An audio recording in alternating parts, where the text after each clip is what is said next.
हाँ रे। अरे नीचे बैठ जाओ।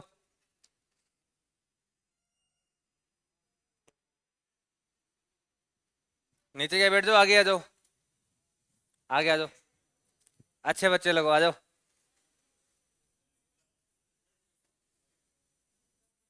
आजा आजा। आजा। मैं शुरू नहीं करूंगा, देख ले।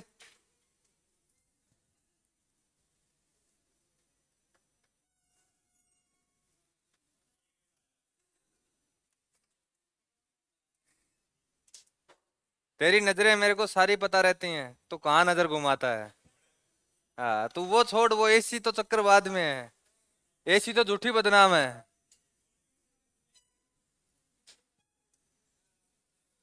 हैं? अरे कल आओगे? आ जाओगे?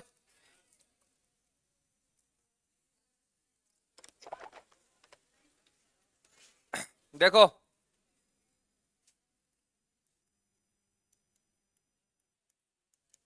अपन पढ़ रहे थे विशेषताएं संविधान की, जिसमें पहली विशेषता पढ़ती थी कि भाई सबसे बड़ा क्या है आपका, लिखित संविधान है।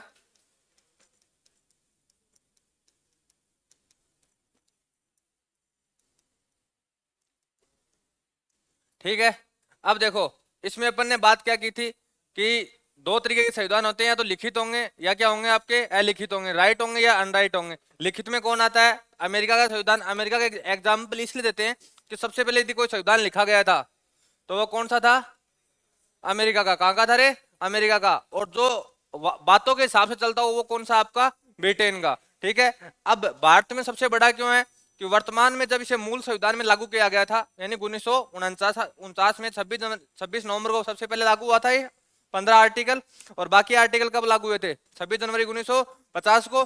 तब कितने आर्टिकल थे इसमें? 395। ठीक है। एक प्रस्तावना हुआ करती थी, 22 भाग हुआ करते थे, और आपके क्या होते थे बाकी? 8 अनुसूचियां। ठीक है। जब आज वर्तमान में आप प्रेजेंट टाइम में बात करोगे तो अनुसूचियां कितनी है? 12।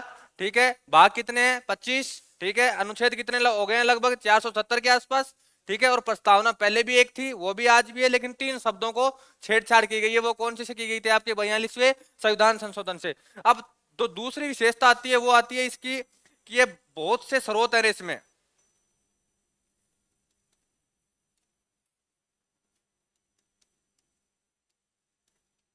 बहुत स्रोत से विहित। विहित का अर्थ होता है युक्त। ठीक है भाई, बहुत से स्रोतों से लिया गया है। जिसके साथ सबसे मेन स्रोत कौन सा था? 1935 का अधिनियम। ठीक है। सबसे मेन स्रोत कौन है आपका इसका? 1935 का अधिनियम और कुछ देश। ठीक है। इन चीजों को इन चीजों को देखने के बाद डॉक्टर भीमराव अंबेडकर ने यह कहा था कि हमने सारे संविधानों को पढ़कर, ठीक है, और उनके जो मेन मेन आर्टिकल है या मेन मेन जो पॉइंट है, अर्थात हमने सारे संविधानों को पढ़ा है, वहां से उनको छाना है, उसके बाद में भारत का संविधान क्या किया गया है? तैयार किया गया है। अब देखो, भारत के संविधान में आपको 3 तरीके के स्रोत मिलेंगे। जैसे एक ढांचागत स्रोत, यानी फ्रेम बनाना। भाई पहले आप बिल्डिंग बनाते हो तो पहले फ्रेम तैयार करते हैं, अंदर का चीज बाद में लगाते हैं कि भाई अंदर किचन में क्या लगाएंगे, रूम में क्या लगाएंगे, वो चीजें बाद में आती है। तो जो फ्रेम का ढांचागत भाग है अपने संविधान का, वो कहां से लिया गया, कोई बताओगे? भाई संविधान के 3 भाग हैं। एक है ढांचागत, दूसरा है दार्शनिक यानी फिलोसोफर। ठीक है। एक है आपका राजनीतिक। ये 3 मेन पार्ट है। एक तरीके से अपन संविधान को मैं उसकी विशेषताओं के आधार पर अलग अलग बांट के चल रहा हूं। ठीक है। ढांचागत भाग अर्थात जिसमें संविधान की मेन फ्रेम आती हो, वो कहां से लिया गया? जैसे अमेरिका का है, या ब्रिटेन है, या 1935 है, या और कोई है ना। मैन फ्रेम कहां से आती है? 1935 से निकल के आएगी। मैन फ्रेम कहां से निकल के आएगी? 1935 से। अब देखो दार्शनिक में, आप दार्शनिक का समझते हो? रे बढ़ा चढ़ा के बात को पेश करना। ठीक है। फिलोसोफर, ठीक है, बोले हम ये कर देंगे, हम फलाने कर देंगे, हम ये कर देंगे, हम वो कर देंगे। ऐसी बातें आपको कहां मिलती हैं? मौलिक अधिकार और नीति निर्देशक तत्व है। कहां मिलती हैं? मौलिक अधिकार और नीति निर्देशक तत्व है। नीति निर्देशक तत्वों में इतनी बातें बोली गई हैं, यदि सरकारें वो सारे काम कर देना तो आपको ये दुनिया यहां वाली स्वर्ग लगने लग जाएगी। बोले यार ऐसा होता है? ऐसी बातें उसमें हैं, वो फिलोसोफर होती हैं। किसी बात को बढ़ा चढ़ाकर पेश करना। तो आपके जो क्या नाम है, मूल मौलिक अधिकार कहां से लिए गए थे? अमेरिका से। पहला देश है अमेरिका जिसमें पूरे विश्व ने किसी को मूल अधिकार दिए थे। दिमाग में रख लेना आज ही। ठीक है। 10वें संविधान संशोधन से जोड़े गए थे वहां पे, पहले वहां भी नहीं थे। उन्होंने 10वें संविधान संशोधन से अपने संविधान में जोड़े थे और वहां पर आज तक 10 संविधान संशोधन ही हुए हैं। ये बात आगे जस्ट अभी आएगी तब बताऊंगा कि 10 क्यों हुए वहां। ठीक है, तो वहां देखो यदि दार्शनिक स्रोत मानोगे तो पहला कौन हो गया आपका, अमेरिका। और अमेरिका के बाद में नतीजे कौन से लिए गए, आयरलैंड से। कहां से लिए गए, अरे आयरलैंड से। इसका कई जगह आपको नाम दिखेगा आयरिश।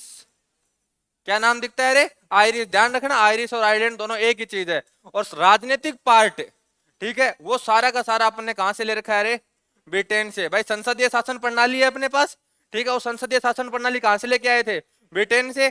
ठीक है, ध्यान रखना, रे दो शब्द बहुत परेशान करेंगे आपको, एक बार थोड़ा सा इनको समझ लो आप। संसदीय एंड अध्यक्ष,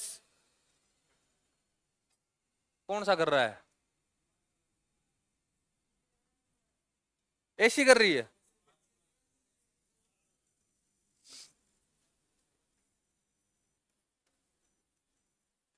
अध्यक्षीय प्रणाली, इन देखो इन दोनों में क्या फर्क है, एक चीज ध्यान रख लेना। यहां ना, यहां दो सदन होंगे, दोनों सदनों के मध्य संबंध होगा, एक के बने दूसरा अधूरा है। संसदीय प्रणाली का सबसे मेन कार्य है ये। मेन, यदि कोई आप ये पूछ लेंगे दोनों का मेन गुण क्या है जिससे आप दोनों को डिफरेंट कर दोगे, तो संसदीय शासन प्रणाली का सबसे मेन गुण यही है कि यहाँ है ना, यहाँ दो सदन होते हैं, ठीक है, दो भवन होते हैं, दोनों के मध्य क्या होता है, संबंध होंगे। कार्यपालिका विधायिका का हिस्सा होगी होगी, ठीक है, पहले वो विधायिका का मेंबर बनेगा तब वो कहां का मेंबर बनेगा, कार्यपालिका का। वो ऐसा कभी नहीं हो सकता कि वो अकेला कार्यपालिका का मेंबर रह जाए। संसदीय शासन प्रणाली का, पार्लियामेंट गवर्नमेंट का सबसे पहला रूल है ये।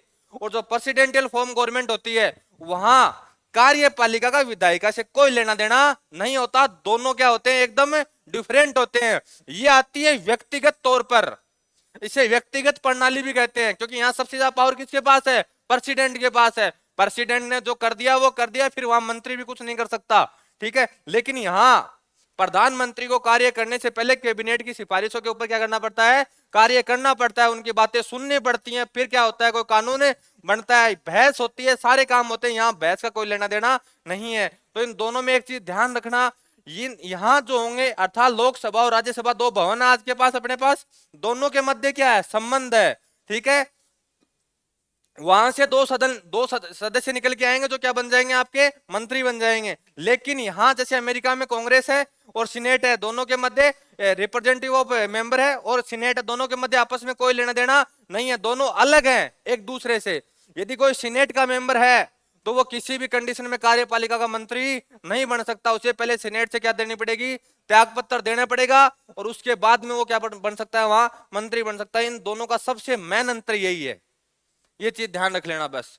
इन दोनों में यदि आपने मेन अंतर याद रख लिया ना, इसके बाद वाले अंतर ही नहीं नीचे निकल निकल के आएंगे।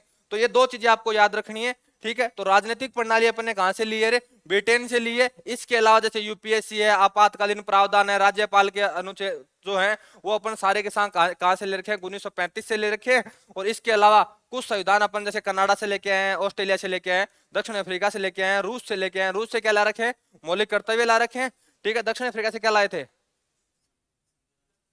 संविधान संशोधन की कुछ शक्तियां लेके आए थे, राष्ट्रपति के ऊपर महाभियोग चलाने की प्रक्रिया लेके आए थे, ठीक है। तो ये स्रोत है आपका, ठीक है। तो बहुत से स्रोत तो क्या आपका विहित है। तो पहला क्या हो गया, सबसे बड़ा लिखित संविधान, दूसरा क्या हो गया, बहुत से स्रोत है। इसके बाद में आएगा नम्यता एंड अनम्यता।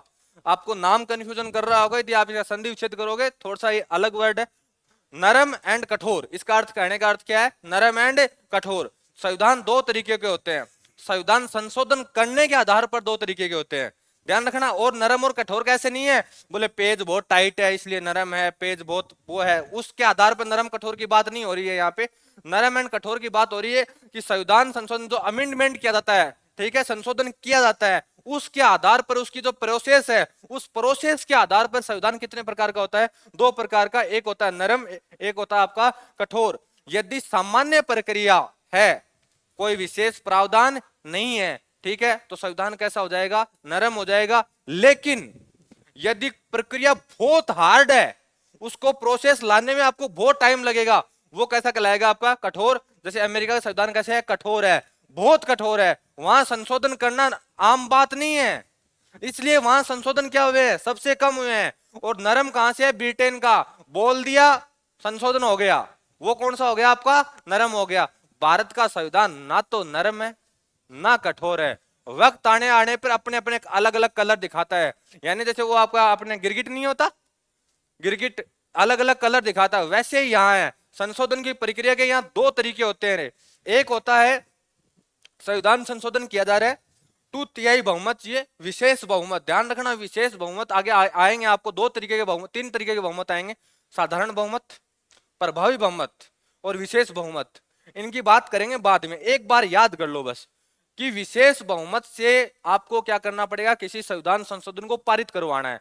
पारित करवाने का पहला रूल है कि 2/3 सदस्य, 2/3 सदस्य दोनों सदनों के, लोकसभा भी और राज्यसभा भी, दोनों पास करने चाहिए उसको 2/3 से।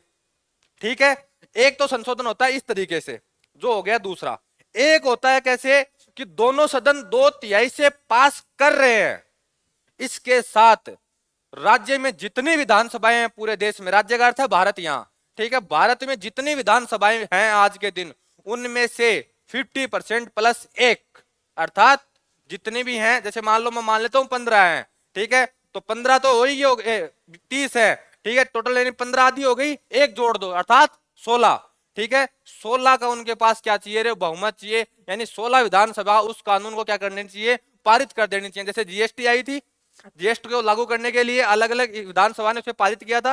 राष्ट्रीय शिक्षा नीति आई है अभी, ठीक है, हर स्टेट प्रभावित हो रहा था। जब ध्यान रखना कोई कानून या कोई संविधान संशोधन हो रहा है और उससे बाकी स्टेट क्या हो रहे हो, प्रभावित हो रहे हो, तो उसे यहां से पास करवाना अनिवार्य होगा। ठीक है, इस पास कराने को यदि कोई स्टेट गवर्नमेंट ये कह दे कि हम पास नहीं करेंगे, तो ध्यान रखना संविधान सेंट्रल गवर्नमेंट के पास एक पावर है, अनुच्छेद 361, उसको वहां से राष्ट्रपति शासन लगा के वो क्या करवा देगा, पास करवा देगा। ये उनके पास पावर है। ठीक है, तो अगली जो बात आएगी वो नम्यता और अनम्यता। इसका एक ही क्वेश्चन आता है, सबसे बेहतरीन क्वेश्चन आता है, यहाँ से दो क्वेश्चन बनेंगे आपके। पहला क्वेश्चन बनेगा कि संविधान को नरम व कठोर आप किस आधार पर बोलते हो। तो आधार क्या हो जाएगा कि आपकी जो संविधान संशोधन की प्रक्रिया है, आप जब आपका जो कॉन्स्टिट्यूशन उसमें आप अमेंडमेंट कर रहे हो, अमेंडमेंट जो भी कर रहे हो, उसमें आप किस तरीके की प्रक्रिया यानी प्रोसेस अपना रहे हो, वो नॉर्मल प्रोसेस है या बहुत हार्ड प्रोसेस है, उस आधार पर आपकी क्या कहलाएगा, वो नरम और कठोर कहलाएगा। भारत में संशोधन की जो प्रक्रिया होती है उसमें आपको एक बात याद रखनी है, अरे आपका बहुत बार क्वेश्चन आया हुआ है कि संविधान संशोधन के लिए निम्न में से कौन से प्रावधान अनिवार्य हैं। तो पहला ध्यान रखना, पहला प्रावधान ये ढूंढने की कोशिश करना जिसमें ये लिखा हुआ हो कि दोनों सदनों में 2/3 बहुमत से क्या किया जाए, पास किया जाए। ठीक है, यदि आपको ये लाइन मिल गई है तो पहले उसको डॉट लगाना और उसके बाद में ऐसा ऑप्शन देखना कहीं ये तो नहीं लिखा हुआ है फर्स्ट एंड सेकंड, सेकंड या थर्ड, क्या पता लिखा हुआ हो। तो ध्यान रखना आपको अगली लाइन लिखी हुई मिलेगी कि कुछ संविधान संशोधनों में राज्य विधानसभाओं से क्या करवाना पड़ता है, पारित करवाना पड़ता है। तो ये लाइन दोनों आपकी क्या होंगे, वहां पे आंसर होंगे। इस आधार पर अपना संविधान वक्त आने पर क्या होता है, नरम और कठोर बन जाता है। और ऐसा अनुच्छेद 368 के तहत अपना संविधान किसको पावर देता है, सेंट्रल गवर्नमेंट को पावर देता है। कल भी इसकी बात हुई थी, बार बार ये कुछ आर्टिकल ऐसे होंगे जो बार बार आएंगे, और जो आर्टिकल बार बार आएगा ना वो ध्यान रखना एग्जाम में बार बार ही आता है। ठीक है, तो अनुच्छेद 368 के तहत संविधान में संशोधन करने की पावर सेंट्रल गवर्नमेंट को मिलती है। ठीक है, यदि कोई भी प्रावधान 368 में नहीं लिखा हुआ है, ध्यान रखना मैं जो बात बोल रहा हूं अगली, कि 368 में कोई बात नहीं लिखी हुई है, तो उसके ऊपर यदि सरकार को कोई कानून बनाना है तो वो साधारण तरीके से बनाया जाएगा जैसे सेंट्रल गवर्नमेंट बाकी कानून बनाती है। ठीक है, यदि संशोधन की बात 368 में कोई प्रावधान लिखा हुआ है तो फिर वो संशोधन के तहत ही आएगा। यदि 368 में उसका उल्लेख नहीं है, ठीक है, तो उसके ऊपर साधारण कानून बनाकर सेंट्रल गवर्नमेंट उसे लागू कर सकती है। ठीक है, सेंट्रल गवर्नमेंट को कानून बनाने के आधार पर सर्वाधिक शक्तियां प्राप्त हैं। ठीक है, कैसे, संघ सूची पे वो कानून बनाती है, जो सेंट्रल लिस्ट है उसके ऊपर कानून बनाती है, जो स्टेट लिस्ट है ना उसकी बाद में बात करता हूं, जो कॉन्करेंट लिस्ट है। ठीक है, अब कंट्रोवर्सी पैदा होती है ना, समवर्ती सूची है, जो समवर्ती सूची है उसे कॉन्करेंट लिस्ट कहते हैं। यदि उसमें कंट्रोवर्सी पैदा हो गई है, कैसे, जैसे शिक्षा है, शिक्षा समवर्ती सूची का हिस्सा है आज के दिन। ठीक है, एजुकेशन। अब एक स्टेट गवर्नमेंट ने, जैसे राजस्थान स्टेट गवर्नमेंट ने शिक्षा के ऊपर एक कानून बना रखा है, और कुछ समय बाद में सेंट्रल गवर्नमेंट ने भी सेम कानून क्या कर दिया, अरे अप्लाई कर दिया, कुछ प्रावधान चेंज करके। तो ध्यान रखना सेंट्रल गवर्नमेंट का कानून ऑटोमेटिक स्टेट गवर्नमेंट को ओवरलैप कर जाएगा। ये चीज ध्यान रखना। यहां सीधा कॉन्सेप्ट चलता है बेटा बेटा है बाप बाप है। उन्होंने कोई कानून बना दिया तो इनको रिप्लेस करना ही पड़ेगा, इनके पास कोई प्रावधान नहीं है। यदि ये नहीं करते हैं तो उनके पास अनुच्छेद 361 बैठा है, वो उसकी शक्ति का प्रयोग कर देंगे। सेंट्रल गवर्नमेंट में यदि हकीकत में कोई सरकार हो ना तो वो तानाशाही बना सकती है, उसके पास इतनी पावर है। वो तो उनका भला मानो कि वो बचे हुए हैं। हकीकत बोल रहा हूं, जिस दिन आप संविधान को हकीकत से पढ़ लोगे ना तो भारत का संविधान आगे में एक आपकी जैसे संविधान संशोधन की प्रक्रिया बाद नरम व कठोर के बाद में आएगा कि भारत का संविधान एकात्मक की ओर झुका हुआ है। लेकिन फिर भी अपन ये नहीं बोलते कि भारत का संविधान एकात्मक है, क्योंकि उसमें कुछ संघीय व्यवस्था मिलती है, फेडरल कंडीशन अपने को मिलती है, ठीक है। लेकिन कुछ प्रावधान ऐसे हैं जहां सेंट्रल गवर्नमेंट को इतनी पावर मिल जाती है कि सेंट्रल गवर्नमेंट चाहे वो कर सकती है। जिसमें सबसे बड़ा प्रावधान है आपातकालीन प्रावधान, जिसका फायदा सबसे ज्यादा किसने उठाया था? इंदिरा गांधी ने। यदि किसी देश को पूरे हालात में अपने काबू में लाना हो ना तो आप आपातकालीन प्रावधान लागू कर दो।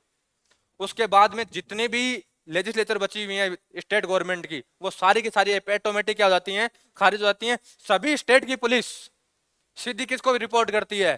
प्रधानमंत्री अर्थात राष्ट्रपति को रिपोर्ट करती है। और राष्ट्रपति आपको पता है किसके हाथ की कठपुतली है? प्रधानमंत्री की, ठीक है। तो ये बात की बातें अब अपना आपने लिखना चालू करो।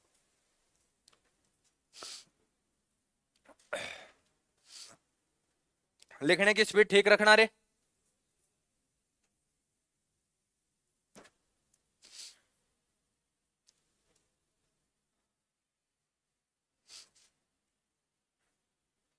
अरे ये लाइन जरूर याद रखना, कई बार कथन आ जाते हैं कि ये कथन किसका है।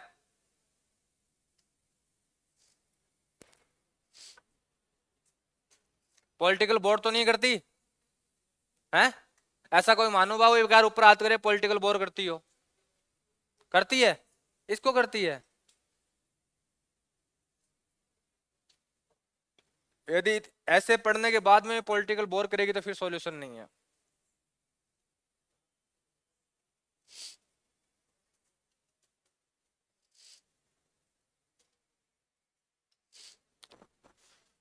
देखो संविधान का दार्शनिक भाग अमेरिका अर्थात आयरलैंड से लिया गया है। अमेरिका से क्या लिए गए हैं? मौलिक अधिकार।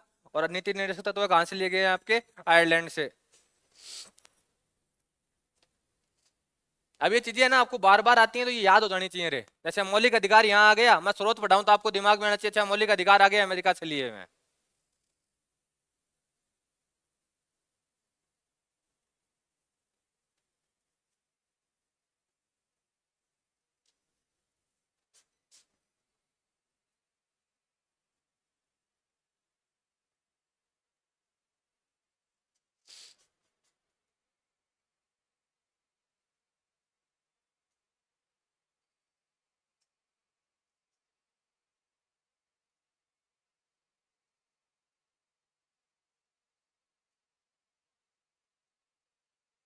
जब भारत शासन अधिनियम 1935 अंग्रेजों के द्वारा लागू किया गया था ना तो भारत के जितने भी नेता थे ना उन्होंने ये कहा था, बोले इसमें तो ब्रेक ब्रेक हैं, इसमें तो ये तो डब्बा है, ये तो कूड़े में फेंकने लायक है सारा।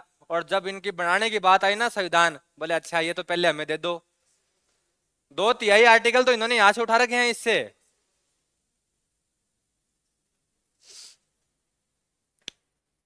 तो नेता का दोगलापन तो आपको वहीं से मिल जाएगा कि नेता अपनी बात से कह के मुकर जाता है, जिसका सबसे बढ़िया एग्जाम्पल केजरीवाल। जब आपको मैं सुप्रीम कोर्ट पढ़ाऊंगा तब बताऊंगा कि सुप्रीम कोर्ट कभी भी केजरीवाल बन सकता है। केजरीवाल जो बात सुबह बोलता है शाम को बोल देता है मैंने ऐसा बोला ही नहीं, मैंने कब बोला था, रिकॉर्डिंग होती है, बोले ना मेरी थी नहीं है। तो ऐसे ही सुप्रीम कोर्ट के पास एक पावर है कि वो अपने पुराने फैसले को क्या कर सकती है? बदल सकती है। उसके पास ये पावर है कि हमने जो पहले कहा था वो गलत कहा था, हम भूल गए थे। ऐसा बहुत बार हुआ है। बहुत से ऐसे केस हैं जिसमें कभी प्रस्तावना को हिस्सा माना गया, कभी प्रस्तावना को हिस्सा नहीं माना गया। कभी कहा गया कि संविधान संशोधन आप प्रस्तावना में कर सकते हो, कभी कहा गया नहीं कर सकते। ये बातें बहुत अलग अलग आपको परेशान करेंगे आगे। आपके वाद इतने हैं नहीं, नहीं वाद पढ़ो तो मजा आ जाएगा आपको। पॉलिटिकल का सबसे बेहतरीन हिस्सा है वाद।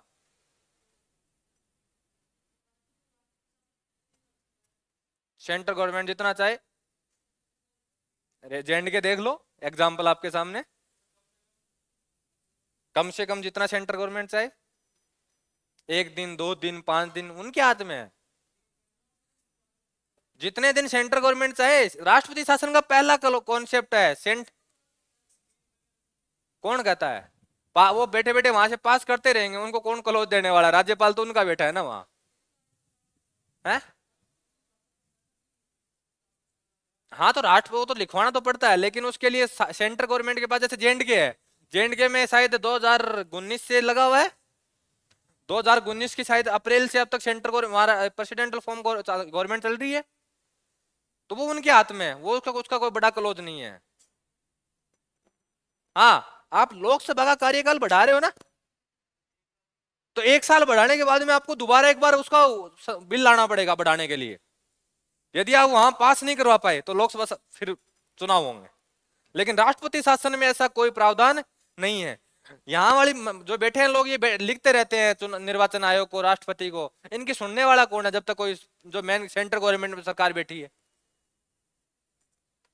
और दूसरा, इसके ऊपर सुप्रीम कोर्ट भी कुछ नहीं कह सकता ना, ये सेंट्रल गवर्नमेंट की शक्ति है और शक्ति उनकी कम नहीं की जा सकती।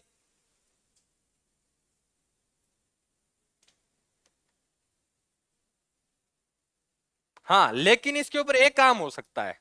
इतिहास में दो दो बार ऐसा हुआ है, 2 सरकारें बचाई गई हैं, वो राष्ट्रपति बचा सकता है। उसी के पास सकती है कि राष्ट्रपति ये कह दे कि आप जो कर रहे हो मेरे को उचित नहीं लग रहा, एक बार पुनः विचार कर लीजिए। क्योंकि राष्ट्रपति शासन के ऊपर साइन तो किसके होने हैं? राष्ट्रपति के होने हैं। तो राष्ट्रपति एक बार ये कह दे कि आप देख लीजिए, तो उस टाइम पे जैसे एक बार यूपी में सरकार बचाई गई थी, चाहे राजनाथ सिंह जी की, एक अपने यहाँ सरकार बचाई गई थी राजस्थान में, तो ये राष्ट्रपति की खुद की विवेकाधीन शक्ति है कि वो एक बार ये कह देना कि आप एक बार विचार कर लीजिए। तो यदि सेंट्रल गवर्नमेंट चाहे तो विचार कर सकती है, लेकिन वो एक ही बार बोल सकता है, उसके पास भी दोबारा बोलने की शक्ति नहीं है। तो ऐसा बहुत बार हुआ है, 2 बार हुआ अब तक पूरे इतिहास में कि राष्ट्रपति ने अपनी शक्ति का प्रयोग किया, राष्ट्रपति शासन लगाने की सिफारिश आई थी, लेकिन उसने ये कहा कि नहीं, मेरे को ये लग रहा है कि जो आप कर रहे हैं वो एक बार सही नहीं है, एक बार आप पुनः विचार कर लीजिए। तो एक बार तो दोबारा शासन लगाने की नौबत आई नहीं। एक बार क्या हुआ कि कुछ दिनों बाद में 2 या 3 महीने बाद में दोबारा वो प्रावधान आ गया, तब राष्ट्रपति के पास वो शक्ति नहीं रही तो उन्हें साइन करने पड़े। हाँ, राज्यपाल के बोलने पे लगता है। हाँ, राज्यपाल राज्यपाल सिफारिश देगा कि हम, मेरे को ये लगता है कि मेरे विवेक से ये लगता है कि यहाँ जो शासन चल रहा है वो अभी सुशासन नहीं चल रहा है, यहाँ की जो शासन व्यवस्था है वो चरमरा गई है, तो आप यहाँ राष्ट्रपति शासन अप्लाई कर दीजिए। तो वो यहाँ से अपनी अधिसूचना कहाँ भेजेगा? प्रेसिडेंट के पास भेजेगा। प्रेसिडेंट वहां जाएगी आपकी जो सेंट्रल गवर्नमेंट के जो मंत्री बैठे हैं उनके पास, और वो यदि वहां से अप्रूवल दे देते हैं तो फिर लग जाता है।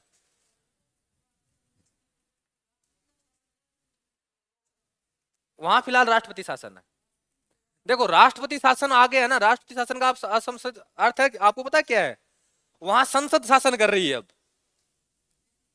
आपको एक बात पता है, ये हटाने के लिए जो जेएनके का आर्टिकल 370 हटाना था, इसके लिए विधानसभा के लिए पारित बहुमत चाहिए था उनको। ठीक है, वहां की विधानसभा तो पारित बहुमत दे नहीं, किसी भी कंडीशन में नहीं दे। इन्होंने क्या कर दिया? राष्ट्रपति शासन अप्लाई कर दिया। अब वहां की विधानसभा कौन है? संसद। अब संसद है और संसद में इनके पास बहुमत था।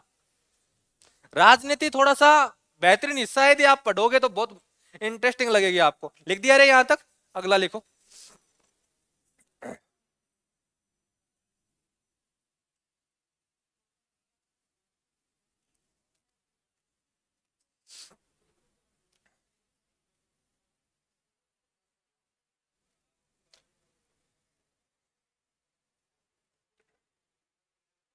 अरे ये देखो, 2-3 शब्द आएंगे आपको बार बार परेशान करेंगे, जैसे दार्शनिक, गांधीवादी लक्षण, राजनीतिक लक्षण, तो इनको समझना चालू कर दो आज से। दार्शनिक अर्थात बढ़ चढ़ की बातें करना, राजनीतिक अर्थात सरकार का जो मेन ढांचा होता है सरकार चलाने का, लोकसभा, राज्यसभा, संसद, राष्ट्रपति, संघीय व्यवस्था, अध्यक्षता प्रणाली, ये आते हैं उसमें। ठीक है, और गांधीवादी में गांधी वाले विचार, अहिंसा वाले, वो सारे के सारे यदि आपको कहीं भी लिखा हुआ मिलता है तो वो कौन सी को बिलोंग कर रहा है? गांधीवादी को बिलोंग कर रहा है।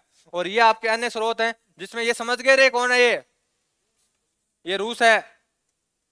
क्योंकि जिस दिन ये संविधान बनाया गया था उस दिन ये सोवियत संघ हुआ करता था।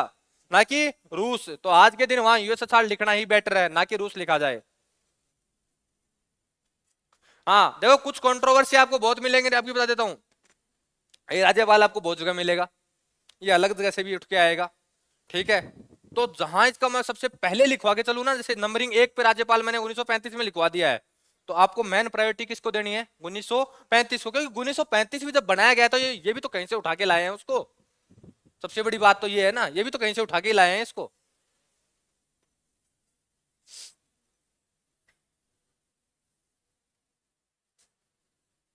और ध्यान रखना रे, इस शब्द का अपने संविधान में कहीं उल्लेख नहीं है, फेडरल। ये शब्द पूरे संविधान में आपको कहीं नहीं लिखा हुआ मिलेगा, जो फिर भी फेडरल है।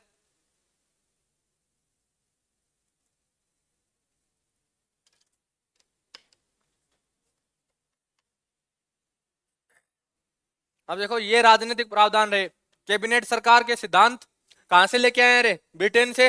अब ध्यान रखना, ये सिद्धांत आपको कई बार नहीं लिखा हुआ मिलेगा, सीधा लिखा हुआ कैबिनेट सरकार का जो फॉर्मूला है वो कहां से लाए हो? सेंट्रल गवर्नमेंट, ब्रिटेन से। कार्यपालिका और विधायिका के मध्य आपस में जो संबंध है, ठीक है, वो भी कहां से लेके आए हैं अपन? ब्रिटेन से लेके आए हैं। तो ये चीज ध्यान रखना, दोनों अलग अलग प्रावधान है। क्योंकि अध्यक्षता प्रणाली में जो प्रेसिडेंशियल फॉर्म ऑफ गवर्नमेंट होती है, वहां ये चीजें क्या होती हैं? दोनों अलग अलग होती हैं, एक दूसरे कोई लेना देना नहीं होता है। यदि आपको पहले वाले एग्जाम्पल याद हो, जब मैंने आपको कार्यपालिका, विधायिका, न्यायपालिका पढ़ाई थी, याद है?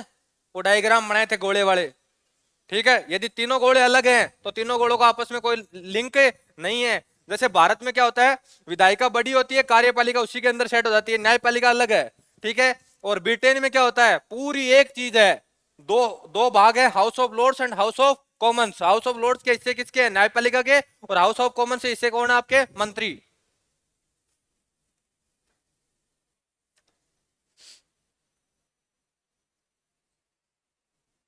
एक दिन संडे को जिस दिन क्लास लगाऊंगा ना, उसमें से किसी ना एक जने को आप में से खड़ा करके और 2 घंटे यहाँ ये कहूंगा कि तू जो सब्जेक्ट पढ़ा सकता है, जीके जी इसका पढ़ा, कितना पढ़ा सकता है, देखते हैं। 2 घंटे कितना बोल सकते हो?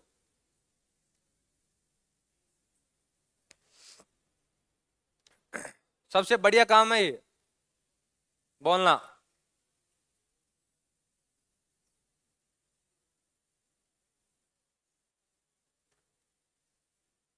जब मैं पॉलिटिकल पढ़ा करता था, तो हम जहां रहते थे वहां हम 20-22 लड़के थे। शाम को खाना खाने के बाद में 9-9:30 बजे मैं सबको बिठा लेता था, बुला जाओ रे, ठीक है। अब बस आपका क्या है, उस टाइम पे बोलना और समझाना इस तरीके का होना चाहिए, अगला बोर्ड ना हो, बस, और कुछ नहीं। मैंने एक दिन पढ़ाना चालू किया था रात को 9:30 बजे, 3:30 बज गए थे, हमें पता नहीं चला था। जबकि मैं ना कोई बोर्ड था ना और कुछ। टेबल पे, जैसे टेबल नहीं आती अपनी रूम पे जो टेबल आती है, उसके ऊपर बैठ गए बाबा जी बन के मैं, ठीक है, और चालू किया। सब ये मानो कि सब एक जना भी ऐसा नहीं था कि बोले उठ के बाहर चला गया हो। तो ऐसा सिस्टम यदि आप अपने पीजी में कर सकते हो, तो सबसे बेहतरीन काम है जीके जीएस को पढ़ने का। क्योंकि आपके सामने वाला आपका दोस्त है, तो उसके दिमाग में छोटा सा भी क्वेश्चन आएगा ना, तो वो आपको पूछेगा जरूर। और क्या पता वो दिमाग में डाउट आपके भी घूम रहा हो, तो उस टाइम पे आप बहस करोगे ना, तो वो डाउट निकल जाएगा। लिख दिया रे।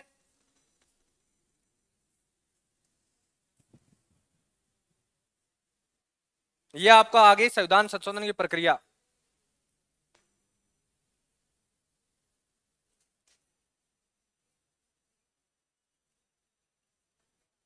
अरे रुक जाओ, लिखा नहीं तो फिर?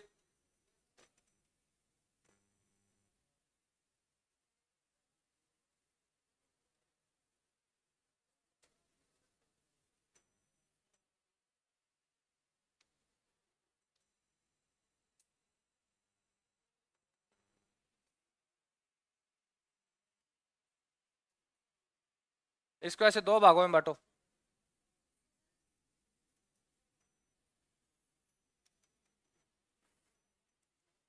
एक साइड लिखो नरम, सॉफ्ट, एक साइड लिखो कठोर। और इसमें नीचे लिख देना, जो संशोधन की प्रक्रिया होती है वो आम कानून की तरह होती है। नरम वाले में, the process of soft and flexible amendment of the constitution. नहीं समझ में आया? ऐसे दो भागों में तो बांटो पहले। ये जो ये हेडिंग लगा दो पहले, लगा दी, उसके बाद में दो भाग बांट दो।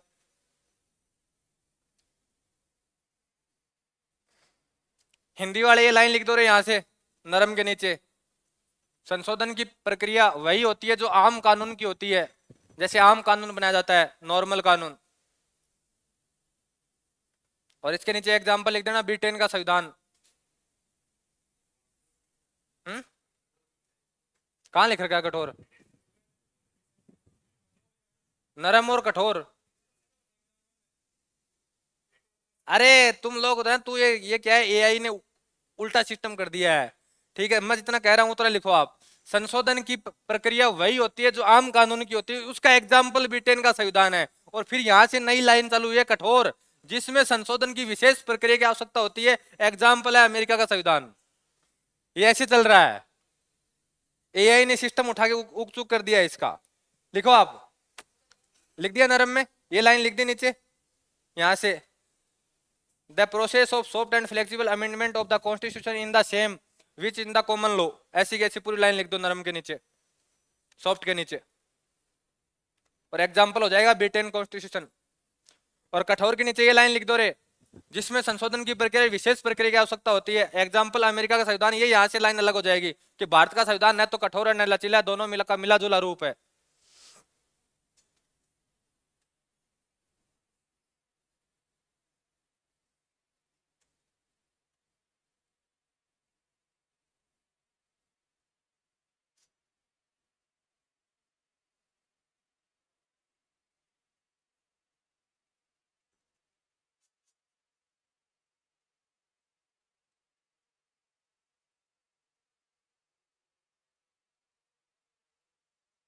कठोर के नीचे ये लाइन लिख दी, ये वाली, जिसमें संशोधन की प्रक्रिया विशेष, संशोधन के लिए विशेष प्रक्रिया की आवश्यकता होती है, एग्जाम्पल अमेरिका का संविधान।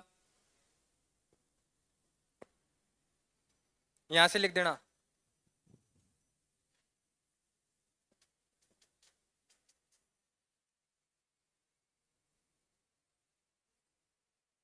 और ये लाइन यहां से अलग हो जाएगी, नॉर इंडियन।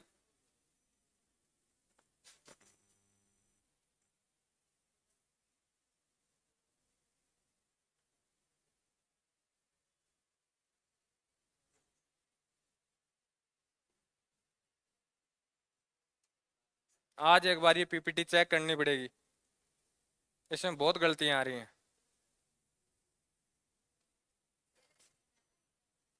ये वाला, ये हाँ, ये लास्ट पॉइंट है अलग से, इसका ऊपर वाले से कोई लेना देना नहीं है।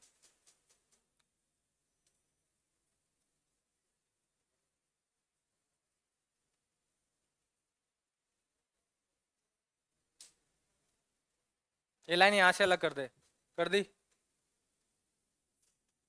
कि भारत का संविधान है तो कठोर है न लचीला, दोनों का क्या है, मिला जुला रूप है।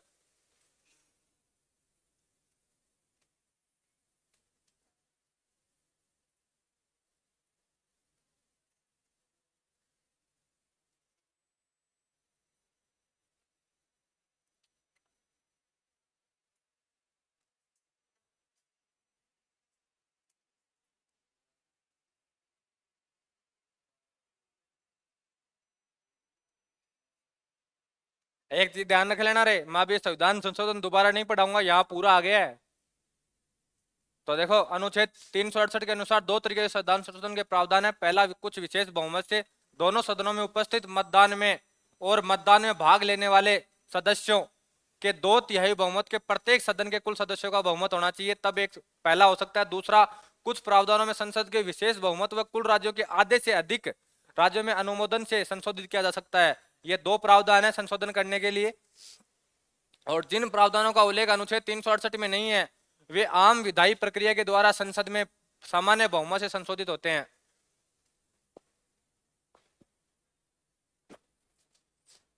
तो पहले का जो अर्थ है, पहले का एक ही अर्थ है कि संशोधन दो तरीके से कर सकते हैं, या तो दोनों सदनों का 2/3 बहुमत चाहिए, पहला प्रावधान, या 2/3 बहुमत के साथ आपको क्या चाहिए रे? आधे राज्यों का प्रावधान और चाहिए, अनुमोदन और चाहिए।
ये लाइन आपको थोड़ी सी यहाँ से समझ में आ गई है? मेरे को एक बात बताओ, दोनों सदनों में उपस्थित और मतदान, ये लाइन समझ में आई आपको? होता क्या है देखो, जब पहले दो सदस्य ऐसे होते थे जिनको नियुक्त किया जाता था, जो आंग्ल भारतीय होते थे। ध्यान रखना, जो मनोनीत सदस्य होते हैं ना, उनको संशोधन प्रक्रिया में मतदान करने का अधिकार नहीं होता है। ठीक है, तो उन सदस्यों को छोड़कर कुल 2/3 बहुमत से पास होना अनिवार्य है। विशेष बहुमत में ध्यान रखना 542 का 2/3 मांग रहा है ये सबसे बड़ा खेल है इसमें। प्रभावी बहुमत इनमें यही तो फर्क आएगा कि 2/3 बहुमत का सीधा फर्क है कि 542 का 2/3 चाहिए, चाहे प्रेजेंट हो चाहे ना हो, सीधा खेल है यहाँ। ध्यान रखना, प्रभावी बहुमत और विशेष बहुमत दोनों में सबसे बड़ा क्लोज यही है। साधारण बहुमत में क्या होता है, जितने प्रेजेंट हैं उनका 50% प्लस 1 पास हो जाएगा। लेकिन जहां 2/3 भी दो तरीके से होता है कि जितने प्रेजेंट है उनका 2/3 से पास कर दो, ठीक है, या एक होता है प्रभावी बहुमत जिसका सबसे बड़ा क्लोज का आंसर है विशेष बहुमत। विशेष बहुमत में पहला आर्टिकल यही लिख के आता है कि विशेष बहुमत के लिए पहले प्रभावी बहुमत क्या है, जरूरी है। ठीक है, विशेष बहुमत में होता क्या, प्रभावी बहुमत का अर्थ है कि एक सदन में 2/3 से पास करवा दो। ठीक है, एक सदन में आपने 2/3 से पास करवा दिया, दूसरे में आप साधारण से पास करवा दो। लेकिन विशेष क्या बोलता है ना, मेरे को दोनों क्या चाहिए, 2/3 चाहिए। और इसके पास एक पावर और है फिर कि कुछ संशोधन ऐसे होते हैं जहां 2/3 तो चाहिए ही चाहिए, उसके अलावा राज्यों का साथ और क्या चाहिए, ये और जरूरी है। ठीक है, तो ये चीज ध्यान रखना। और राज्य को साथ वहां चाहिए होगा जहां समवर्ती सूची के ऊपर क्या बन रहे हो, कानून बन रहे हो, क्योंकि स्टेट वहां सबसे ज्यादा क्या हो जाएंगे, आपके प्रभावित होंगे। ठीक है, और एक चीज का आपको पता है रे कि स्टेट गवर्नमेंट को सेंट्रल गवर्नमेंट को एक पावर और मिलती है, वो कई बार स्टेट जो सूची है, राज्य सूची है, उसके ऊपर भी कानून बना सकती है। और ये शक्ति कौन देता है उनको? कौन सा सदन देगा, राज्यसभा या लोकसभा? लोकसभा नहीं देगी। राज्यों का रिप्रेजेंट सेंट्रल गवर्नमेंट में कौन कर रही है, राज्यसभा कर रही है। ठीक है, तो राज्यसभा को यह लगता हो कि सेंट्रल गवर्नमेंट को इस विषय के ऊपर कानून बनाना चाहिए, ठीक है, और जिस स्टेट के लिए बना रहे हैं वो वही लागू होगा। सबसे बड़ा क्लोज इसमें ये आएगा, जैसे मान लो राजस्थान के लिए बनाया जा रहा है ना, तो राजस्थान का क्षेत्र प्रभावित होगा, ना कि बाकी क्षेत्र भी क्या हो जाए रे, प्रभावित हो जाए। तो ध्यान रखना, राज्य सूची के ऊपर यदि किसी को, सेंट्रल गवर्नमेंट को किसी विषय के ऊपर कानून बनाना है तो इससे बनाने की शक्ति किसके द्वारा दी जाती है? राज्यसभा के द्वारा दी जाएगी। ठीक है, यहां तक लिख दिया आपने। अब देखो, अब देखो जो अगले शब्द आएंगे उसमें दो शब्द आएंगे, एक आएगा संघीय और एक आएगा एकात्मक। दोनों में इतना फर्क है, एक बार देख लेना कैसे याद करने हैं। संघीय व्यवस्था और एकात्मक व्यवस्था, ये व्यवस्था मिलेगी आपको अध्यक्षीय शासन प्रणाली में। एकात्मक यानी एक राजा जिसके पास क्या हो? सर्वाधिक शक्ति हो। और संघीय में सब मिलके जुल के काम करते हो। अब देखो भारत के संविधान में दोनों विशेषताएं हैं, संघीय भी है और एकात्मक भी है। जहां एकात्मक विशेषताएं ज्यादा होंगी वहां सेंट्रल गवर्नमेंट क्या होगी? ज्यादा पावर में होगी। जहां संसदीय शासन व्यवस्था ज्यादा होगी, ठीक है, वहां स्टेट गवर्नमेंट क्या होंगे? ज्यादा पावर में होंगे। अब देखो भारत में ऐसी कौन सी विशेषताएं हैं जो उसको संघीय बनाती हैं? पहली विशेषता है दो सरकारें, अर्थात स्टेट गवर्नमेंट अलग और आपकी सेंट्रल गवर्नमेंट अलग। ये इसकी विशेषता है। ध्यान रखना, दो सरकारें, दो सदन। जिन जिन के नाम में दो चीजें जुड़ रही है ना, वो सारी की सारी क्या आ जाएंगी रे? संघीय व्यवस्थाएं हैं। दो सदन है, लोकसभा राज्यसभा, और स्टेट में भी क्या होती है आपकी? विधानसभा और विधान परिषद। ठीक है, दो सदन है, ध्यान रखना। इसके अलावा अपना लिखित संविधान है रे,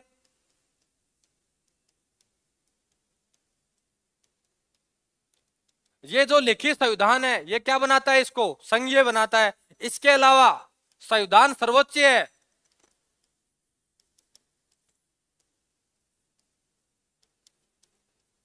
जहां संविधान सर्वोच्च होता है अर्थात सर्वाधिक पावर किसके अंदर है? उस संविधान वाली किताब में है। वो व्यवस्था क्या बनाएगी? इसको संघीय व्यवस्था बनाएगी।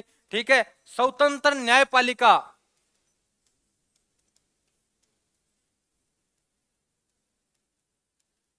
और ये भी क्या बनाएगी? इसको आपकी संघीय व्यवस्था बनाएगी। अब जितने शब्दों में एक आता हो वो सारे के सारे किस में आ जाएंगे? एकात्मक में। जैसे एक नागरिकता, भाई स्टेट गवर्नमेंट के अलग से नागरिकता कोई नहीं है अपने पास। एक नागरिकता है किसका? भारत का नागरिक होना क्या है? अनिवार्य है। एकल नागरिकता ये किसका बनाती है? एकात्मक। भारत में जो आपातकालीन प्रावधान है,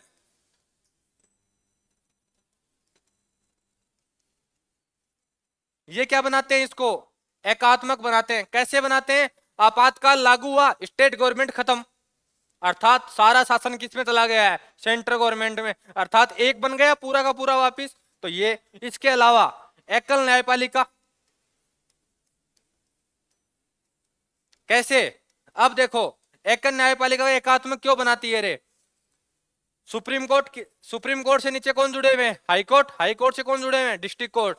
यानी ऐसा कोई भी नियम कानून स्टेट सुप्रीम कोर्ट के बिना मान्यता के कोई नीचे वाला नहीं बना सकता। सुप्रीम कोर्ट के नियम रूल रेगुलेशन क्या होंगे? उसे मान्य होंगे। ठीक है, तो ये कौन सी प्रणाली हो गई? इसकी एकल एकल एकल न्यायपालिका क्या बनाती है? एकात्मक। इसके अलावा राज्यपाल की नियुक्ति सेंट्रल गवर्नमेंट का आदमी है, किसकी चलाएगा? सेंट्रल गवर्नमेंट की चलाएगा। एग्जाम्पल आपको बताऊं, सबसे बढ़िया बंगाल। बंगाली कंट्रोवर्सी आपने राज्यपाल के साथ यदि न्यूज पढ़ते हो तो देखी होंगी। प्रेजेंट टाइम में शायद कर्नाटक या तेलंगाना में भी एक कंट्रोवर्सी हुई थी अभी ताजा ही, शायद कोई अनुमोदन था, पेश करना था, वो नहीं किया था वहां के राज्यपाल ने। ठीक है, मुख्यमंत्री के कहने पे। अभी एक तमिलनाडु में कंट्रोवर्सी हुई थी, कर्नाटक में हुई थी। हाँ, तो राज्यपाल किसका आदमी है? सेंट्रल गवर्नमेंट का। चलाया किसकी? सेंट्रल गवर्नमेंट की। इसके अलावा अखिल सेवाएं, आईएएस आईपीएस नहीं है रे, कौन नियुक्त कर रहा है? Central government. इनको सस्पेंड करने का पावर है, हटाने का पावर है स्टेट गवर्नमेंट के पास नहीं होता। ठीक है, यदि इनके ऊपर कोई केस भी चलाना है तो पहले किसकी अनुमति लेनी पड़ेगी रे? सेंट्रल गवर्नमेंट की अनुमति चाहिए। सेंट्रल गवर्नमेंट की अनुमति का अर्थ है, ध्यान रखना, जो गजेटेड ऑफिसर होते हैं इसके ऊपर यदि कोई भी कानूनी प्रक्रिया अपनानी है तो वह सेंट्रल गवर्नमेंट का अर्थ है प्रेसिडेंट। प्रेसिडेंट का लिखित आदेश चाहिए। ठीक है, जैसे अभी अभी राजस्थान के एक आईपीएस अधिकारी थे अजमेर के, जिनके ऊपर अभी केस चला है, 2014 का कोई मामला है, उसके ऊपर अभी सेंट्रल गवर्नमेंट ने केस चलाने की क्या कर दी है? अनुमति दे दी है। क्यों दे दी है? वो पहले ही पता था, यदि आप न्यूज से जुड़े रहोगे, क्योंकि उन्होंने कांग्रेस सरकार को फेवर किया था अभी 2000 जो पिछले वाला कार्यकाल गया था, तो पहले ही पता लग गया था कि ये आदमी निपटेगा। ठीक है। एक गुजरात के आईपीएस हुआ करते थे, यदि आपको पता हो तो उन्होंने नरेंद्र मोदी सरकार की बहुत हेल्प की थी। ठीक है, जब गुजरात में मुख्यमंत्री हुआ करते थे, जब सेंट्रल गवर्नमेंट में मुख्यमंत्री आते हैं, नाम नहीं लूंगा, ठीक है, सेंट्रल गवर्नमेंट में बीजेपी सरकार आती है 2014 में, तो उनकी सजा को बर्खास्त कर दिया जाता है और उन्हें दोबारा अपना पद दे दिया जाता है। तो ये थोड़ी सी ब्यूरोक्रेसी है खतरनाक वाली। यदि कभी आप आईएएस आईपीएस और आरएस बनो तो ध्यान रखना, नेता जैसे पुलिस वाले से दोस्ती और दुश्मनी दोनों अच्छी नहीं होती, तो वहां ध्यान रखना, यहाँ नेताओं से ना दोस्ती अच्छी है ना दुश्मनी अच्छी है, यस सर करके काम निकाल लेना, बढ़िया चलेगा। ठीक है, तो ये प्रावधान आपको क्या बनाएंगे रे, अखिलीय सेवाएं, राज्यपाल, एकल नागरिकता, आपातकालीन प्रावधान, ठीक है, और क्या नाम है, सबसे बड़ा प्रावधान ये है, ध्यान रखना एकल के लिए अपने को आपातकालीन प्रावधान, क्योंकि ये लागू होता है पूरा देश, एक आदमी की पावर में क्या जाता है, कार्य करने लग जाता है। इसका सबसे बड़ा एग्जांपल इंदिरा गांधी, जिन्होंने आपातकालीन प्रावधान लाके नए नए संशोधन किए थे, नए नए अपने आप को बचाने के लिए, अपने चुनाव को खारिज हो गया था उनका चुनाव, उस चुनाव को खारिज होने से बचने के लिए उनको पता था कि आप प्रधानमंत्री नहीं रह सकती है, सुप्रीम कोर्ट ने फैसला सुनाया था। पहले शायद इलाहाबाद कोर्ट था, कौन सा था वो, हाईकोर्ट कौन सा था, इलाहाबाद था।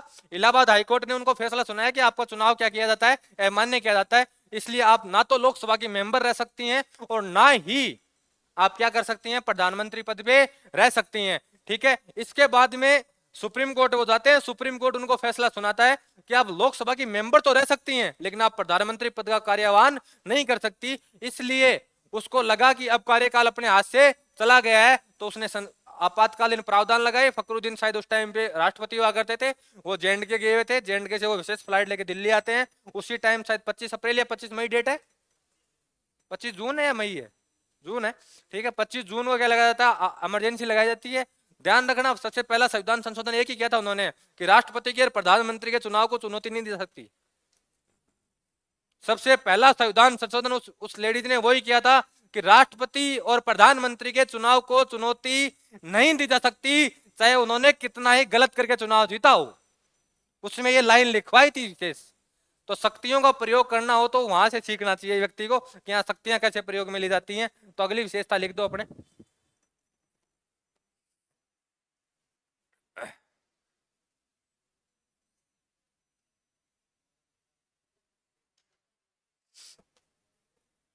एक चीज देखना रे, एक बार बार शब्द आएगा लेकिन ये शब्द अपने संविधान में है नहीं।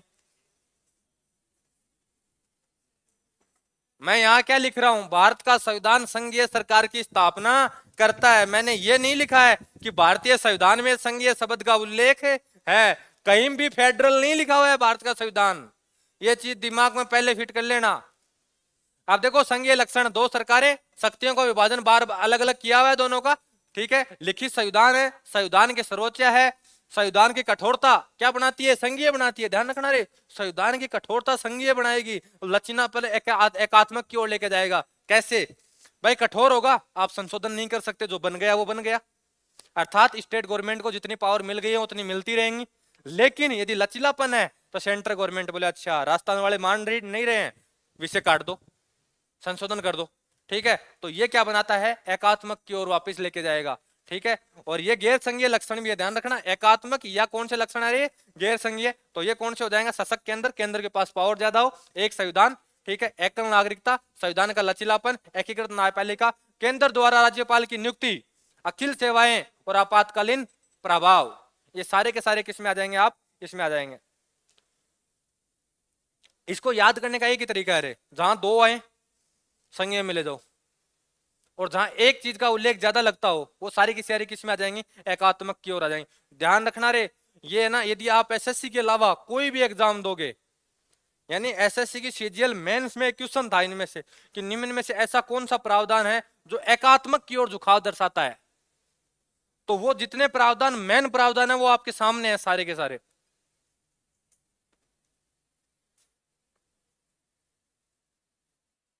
मैंने आपके कल सीजीएल मेंस का एक क्वेश्चन देखा था, बेहतरीन क्वेश्चन था 2023 का। क्वेश्चन था कि जो राष्ट्रपति को वेतन नहीं मिलता है वो कौन से शासन अधिनियम से मिल रहा है।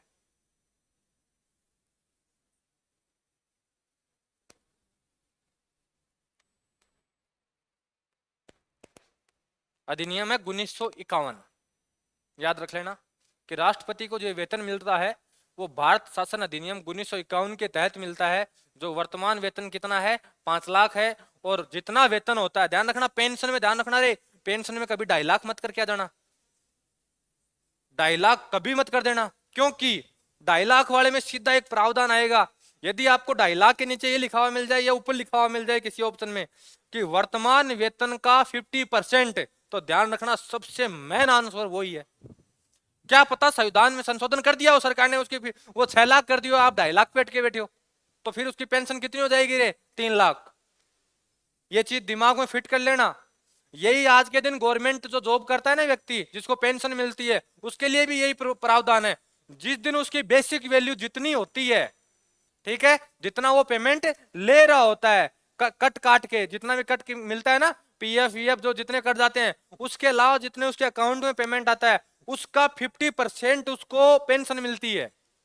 ये चीज दिमाग में फिट कर लेना आज से, ये हर जगह प्रावधान यही है। तो आप ऐसे ऑप्शन करो ना पेंशन वाले, तो उसमें ध्यान रखना 50% वाला ऑप्शन ढूंढने की कोशिश करना, नहीं मिले तब 2.5 लाख पे जाना।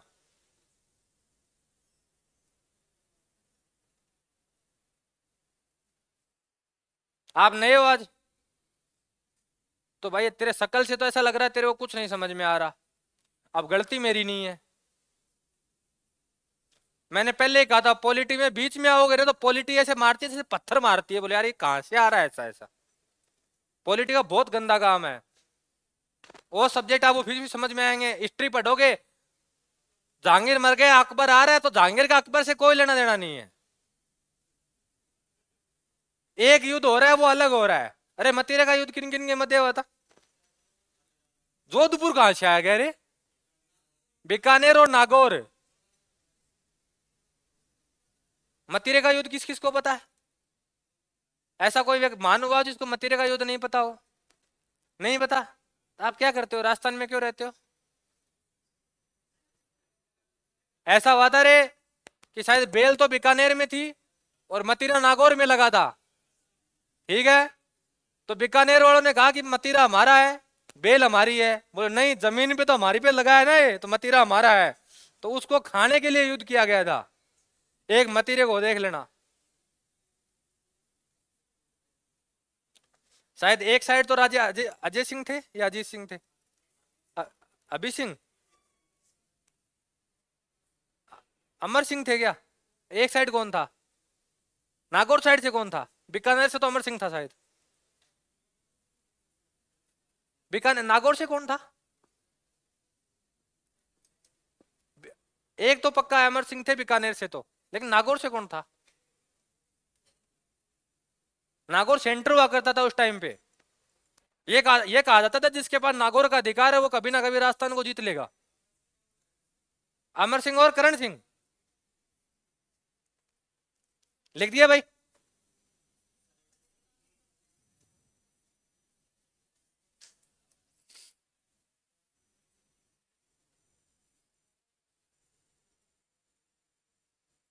नकली बूंदू, नकली बूंदी वाला युद्ध भी पढ़ा हुआ है क्या? नकली बूंदी भीम सिंह था क्या? घराना कौन सा है, मेवाड़ या मारवाड़? मेवाड़ था ना। बूंदी की आडा रानी को ब्याह के लिए गया था, उसका भाई गया था। ये पता है रे आपको? राजकुमार का क्या नाम था उसका? बूंदी वाले राजकुमार का शायद 8 या 9 साल का ही था उस टाइम पे। भीम सिंह था क्या वो? और राजा कौन था मेवाड़ का उस टाइम पे? देखो ये कहानी बताऊं रे आपको नकली बूंदी की। नकली बूंदी थी, हुआ क्या कि मेवाड़ का एक राजा हुआ करते थे, नाम तो दिमाग में नहीं, आपको कल बताऊंगा। उन्होंने सन सन भी नहीं याद अभी, कहानी पूरी याद है। नकली बूंदी की कहानी सुनो आप, बढ़िया बढ़िया कहानी है, हिस्ट्री पूरी याद हो जाती है इन कहानियों से। तो वो मेवाड़ की जो बूंदी वाली जो रानी हुआ करते थे, उन्हें आधा रानी कहा करते थे। उनसे वो शादी करके वहां जाते हैं और वो रानी को 2-3 दिन से देख रहे थे, रानी का मन नहीं लग रहा है, ठीक है। बोले तेरा मन क्यों नहीं लग रहा है? वो बूंदी की साइड बार बार देखती थी। बोले जी तारी मेवाड़ तो स्वरूप को नहीं, तो हमारी बूंदी, ठीक है। तो भाई ये 2-3 बार राजा ने सुनी, राजा को खटक गई बात। बोले भाई बूंदी पे अटैक कर दो रे, सेना तैयार करो, ठीक है। मैं तभी अन्न ग्रहण करूंगा जब आप बूंदी को निपटा दोगे। कस प्रण ले लिया। अब लोगों को समझाया, बोले साहब काल परसों रिश्तों जुड़े आप यहाँ करांगा अच्छा कौन लगा समझम, ठीक है। तो बोले यार करें क्या भाई, प्रण भी राजा का प्रण भी तो पूरा करना है। बोले एक नकली बूंदी बनाओ, यानी किला बनाया गया मिट्टी का, और बोले राजा जी आप एक तीर चलाना बूंदी ढह जाएगी, अपने मान लेंगे, अपनी आपकी बात भी रह गई और सारा काम हो गया। तो ये बात जो रानी के साथ जो भाई आया था उसका 8-9 साल का, उसका नाम था भीम सिंह, ठीक है। उसने ये चीज सुन ली, और ये चीज सुनने के बाद वो जब राजा उसकी साइड से बूंदी की ओर तीर चलाते हैं, नकली बूंदी की ओर, तो उस साइड से एक तीर आता है राजा की ओर। तो बोले ये तीर किसने चलाया, तो भीम सिंह आता है, बोले भाई हमने चलाया। बोले आपने क्यों चलाया, बोले बूंदी तो हमारी है, चाहे वो नकली हो चाहे असली हो, बूंदी तो बूंदी है, ठीक है। तो भाई उसको समझाया गया, उसकी बहन ने समझाया, नहीं समझा, वो नहीं माना, ठीक है ना। बोले युद्ध तो लड़ना पड़ेगा, चाहे मेरे को मार के ही तुम नकली बूंदी जीत सकते हो, ठीक है। तो उस टाइम की बात अलग हुआ करती थी कि एक नकली चीज जो एग्जिस्ट भी नहीं करती है उसके लिए भी लोग युद्ध लड़ा करते। तो आज की तो बात ही कहानी खत्म है, लिखो। हाँ रे, एक दो लाइनें आई है रे, बेहतरीन लाइनें हैं, इन दोनों लाइनों को समझ लेना तो अनुच्छेद 1 और 2 आपके दिमाग में क्लियर हो जाएंगे। हाँ इधर देखो रे, भारतीय, देखो ये लाइन आ गई है, भारतीय संविधान में संघीय शब्द का कहीं भी उल्लेख नहीं है, कहीं नहीं लिखा हुआ है कि भारत का संविधान कैसा है, फेडरल है, ठीक है। दूसरा अनुच्छेद 1 है ना, वो है भारत एक राज्यों का संघ है। अब ध्यान रखना इस लाइन के दो अर्थ निकलते हैं रे, भारत किसका संघ है, राज्यों का संघ है। इस लाइन के दो अर्थ हैं, पहला अर्थ भारतीय संघ राज्यों के बीच हुए किसी समझौते का निष्कर्ष नहीं है, यानी सरदार पटेल ने राज्यों को मिलाते समय जो कंट्रोवर्सी तैयार की थी, जो समझौते तैयार किए थे, वो आज लागू नहीं होते हैं। इस अनुच्छेद 1 का कहने का पहला अर्थ यह है। और दूसरा यह है, किसी भी राज्य को संघ से अलग होने का अधिकार नहीं है। कोई स्टेट ये नहीं कह सकता राजस्थान बोले आज से हम इस भारत से अलग है, नहीं हो सकता। हाँ लेकिन सेंट्रल गवर्नमेंट चाहे तो किसी भी राज्य को दो टुकड़ों में क्या कर सकती है, तोड़ सकती है, बांट सकती है। ये दोनों बात अलग अलग है रे, अमेरिका में और भारत में। भारत वाला संविधान राज्यों का संघ तो है ही, उसे राज्यों से अलग होने की कोई अनुमति, संघ से अलग होने की कोई अनुमति नहीं है। लेकिन सेंट्रल गवर्नमेंट चाहे तो क्या कर सकती है, किसी भी राज्य को दो भागों में उसकी सीमाओं में बदलाव कर सकती है। लेकिन अमेरिका में उल्टा है, अमेरिका अविनाशी संघ है, अविनाशी राज्य हैं, ना तो राज्य कभी एक दूसरे से अलग हो सकते और ना राज्यों को कभी तोड़ा जा सकता। जैसे राज्य थे वैसे के वैसे ही रहेंगे। भारत में राज्य तोड़े जा सकते हैं, ये चीज ध्यान रखना। ये लाइन लास्ट है, लिख दो, फिर अगले वाली स्टेज तक शायद टाइम हो गया होगा, ज्यादा हो गया। हाँ इधर देखो रे, भारतीय संविधान ने कुछ नाम जैसे एकात्मक की भावना में संघ, ये कहा था केसी वेरे ने, ठीक है। ये एक व्यक्ति था जिसने कहा था कि भारत का जो संविधान है वो कैसी भावना रखता है, एकात्मक भावना ज्यादा रखता है। ये किसने कहा था, केसी वेरे ने। और एक आदमी ने कहा था कि ये कॉर्पोरेटिव फेडरलिज्म है। कॉर्पोरेटिव क्या होता है रे, कि एक सिस्टम बनाया गया है, वो सिस्टम चल रहा है। ये किसने कहा था, ग्रेनविल ऑस्टिन ने कहा था। और दूसरा ये बोरिंग है, जो बोरिंग फेडरलिज्म है, ऐसा कोई फेडरलिज्म नहीं है, बोरिंग है, ये बोले परेशान करता है हमें, ठीक है। ये किसने कहा था, बोरिस जोश ने। ये दो तीन व्यक्ति हैं, कथन याद रहे तो ठीक है, नहीं रहे तो भी कोई दिक्कत नहीं है, आज तक तो कभी नहीं आए हैं।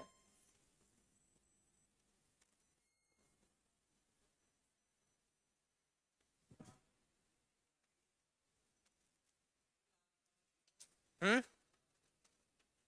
ये वाला, हाँ बार्गेनिंग फेडरलिज्म, बोरिंग नहीं, बार्गेनिंग फेडरलिज्म की भाई बार बार बार्गेनिंग करते रहते हैं ये।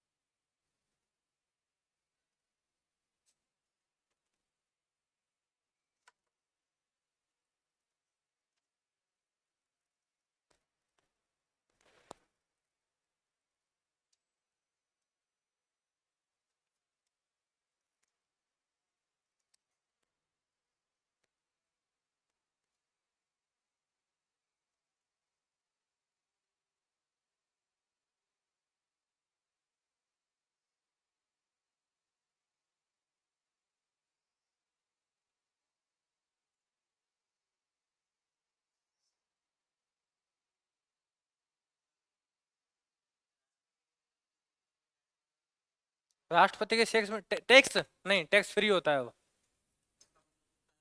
हाँ वो टैक्स फ्री है, उसमें 1 रुपए का टैक्स नहीं बनना है उससे। और कुछ अभी अनुसूची में पढ़ेंगे ना, तब आएंगे कि भारत की जो संचित निधि है उस पे कुछ भारित वेतन आएंगे, एक स्टेट की संचित निधि पे कुछ भारित वेतन आएंगे। उनमें सरकार कभी भी अपरिवर्तनीय बदलाव नहीं कर सकती, बढ़ा सकती है, कम नहीं कर सकती है। अनुसूची 2 में आएंगे। कल कितने बजे आओगे? हैं? कल मेरी क्लास है ना, मेरी क्लास की छुट्टी थोड़ी है। कितने बजे आओगे?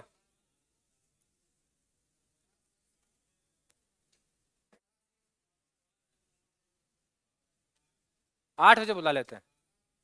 8 बजे, क्योंकि 10 बजे फ्री हो जाओगे, फिर धूप भी ज्यादा नहीं, घर पे टाइम पे चले जाओगे। 8। ओके 8। पढ़ोगे क्या पॉलिटिकल साइंस, या पॉलिटिकल साइंस या साइंस? साइंस कर देते हैं एक बार, है ना? तो साइंस पढ़ेंगे कल।